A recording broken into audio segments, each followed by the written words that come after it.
Former Tyson Fury trainer Ben Davison says it's going to be difficult watching Tyson Fury as he goes up against Deontay Wilder a second time. Stay tuned to find out why. What up, Fight World? It's your boy Ego, and I'm back with some more boxing. Make sure you smash the like button. Also, subscribe to the channel for the latest and greatest in boxing. If you want to become part of the gang notification gang, please hit the bell icon. Shout out to the super chats, channel donations, the Venmo donations, the Cash App, and the Patreon family. We working. Shout out to the ESPN Plus app.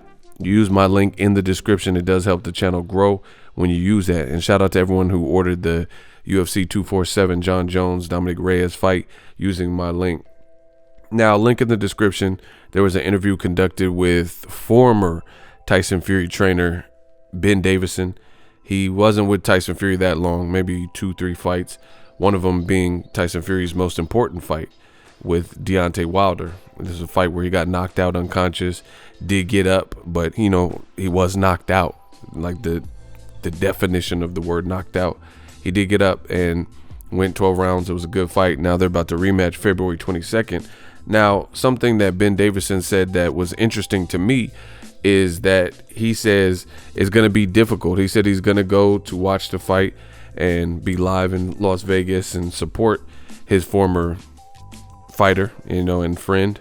And he says it's going to be difficult to watch. He explains it's going to be difficult to watch because he said in those rounds, he would like to be able to basically want to be in the corner and be able to watch the fight and give his assessment and give Tyson Fury pointers as he sees it that Tyson Fury needs to do in the ring, right? And he says not being able to have that type of jurisdiction or that authority or be a chief second or head trainer or whatever is going to make it nerve-wracking to watch. He's going to be anxious because anytime you have friends in the game and personal ties to people, basically emotions come with it. And he says he wouldn't be as emotional or have such an emotional response if he was in the corner because he would be able to see what he sees in the fight and give Tyson Fury the necessary advice to make the adjustments and, you know, whatever else. So I thought that was real interesting. I think Wilder, it's just his time. He has the momentum here. And I think Tyson Fury's actions, Tyson Fury, people around him, their actions are proving it's looking bad for old media. You know, old media, they've said stuff like Tyson Fury whooped Wilder and beat him 10 rounds to 2. But there's no reason for statements like this from a former trainer if all of what, you know, the people closest to Tyson Fury are doing or saying. For example, Tyson Fury says he whooped Wilder, yet he fired his old cutman and got a new cutman.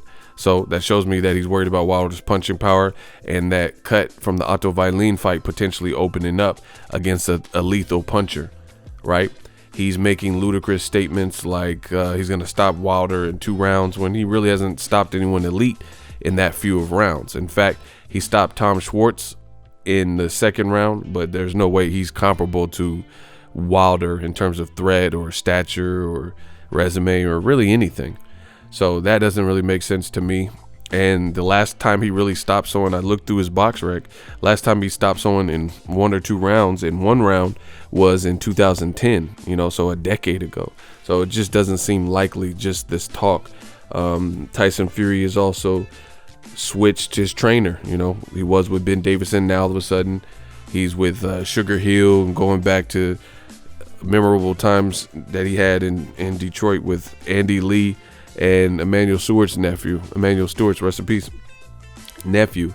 And furthermore, like I said, people associated, connected, I feel connected to Tyson Fury's team, like Ben Davison. Obviously, he's not on the team right now, but he said he talked to Tyson Fury in this interview. He said he talked to him recently through text, so everything's, it sounds decently kosher. and he's saying he's nervous and he's going to be anxious and stuff like that. So this is just more proof that Wilder is an actual threat, unlike a lot of the Tyson Fury man fans who refuse to admit that Wilder is good at what he's good at. He's good at inflicting punishment. He's good, and he knows he's dangerous. He knows he has power, and he can switch your lights off at any moment, you know, because I can't see why the former trainer would be saying things like, this is going to be a difficult fight to watch. Like, I get you want to tell the pieces of advice and give the information and intel that you see to a fighter, but if you are confident and really believe that Tyson Fury is going to whoop Wilder, like a lot of Tyson Fury man fans are saying, then I don't really understand why you would be nervous. You'd be like, oh, even though I'm not in the corner, he got a good trainer, and it's about to go down. I can't wait, you know. But now that there's some separation between him and the team, he can probably be a little bit more forthcoming. Like Ben Davison was on, I think it was BT Sports too. He did a show or an interview or whatever talking about the fight, and he was talking about mistakes that Tyson Fury makes. He said Tyson Fury, there was a mental lapse that he had where he touched his nose and then Wilder caught him, and they must have been practicing that. So that was a huge reveal for a former trainer to say that mental lapse cost Tyson Fury and just really point it out. So now it looks like we're getting close, 2 weeks away. You're starting to see a lot more truth come out from people. A lot of people said, you know, Tyson Fury whooped Wilder 10 rounds to 2. They reposted. They've since posted the full fight on YouTube. You can find it from the actual Premier Boxing Champions and stuff. And it's unedited. And now people are starting to say, oh, the fight was closer than I remember. Wilder clearly won and stuff like that. And now Ben Davison is doing this interview saying that he's kind of, in essence, basically worried for Tyson Fury. And it's going to be a nerve-wracking fight. So we'll see. February 22nd. Good luck to both men. It's a great fight. I seen Tyson Fury's dad. I stopped watching it because he was saying a lot of things that, you know, I really couldn't agree with him. And even Paulie Malignaggi was saying some weird stuff. So I have to go back and revisit it. But they did a roundtable. Shout out to David Haye. David Haye sounded like the most reasonable person. And it's what a coincidence. The guy who's actually a fighter, who's actually sparred with Deontay Wilder, was the guy, and a guy with power himself, like in his career, you know, was the guy who was also being the least biased towards Deontay Wilder. But I'll probably make a separate video about that. But John Fury, like, I'd never understood before, like I do now, why people were saying that fathers shouldn't train their sons and stuff, because I was like, hey, you know, Danny Garcia, Angel Garcia, it's a great working relationship. I believe Andrade's pops, Demetrius Andrade's dad, Paul Andrade, I think he trained him his last fight, stuff like that. So I was like, you know, it's not a big deal. But after listening to John Fury talk about Tyson Fury and the Wilder rematch, I can understand why some people would be apprehensive, because he was saying a lot of stuff that, like I said, it sounded outlandish to me. He said that Wilder's power is overrated. He don't really have power like that. And how come Fury got up if Wilder is supposed to be a big power puncher? He was saying stuff like, you're supposed to stay down. He was saying Wilder's resume is not that good. Just anything negative, you know. So Wilder's resume is not good, but who outside of Klitschko and Wilder, who is Tyson Fury fought? You know, how does Wilder not have power? John Fury also made a statement saying stuff like, I don't think Wilder can hurt my son. Like, it is, you listen to the roundtable and tell me if it sounds legit to you. You don't think you could hurt your son, but your son was unconscious in a fight where he was supposed to be schooling Wilder up. You know, it's just a lot of rubbish and outlandish talk.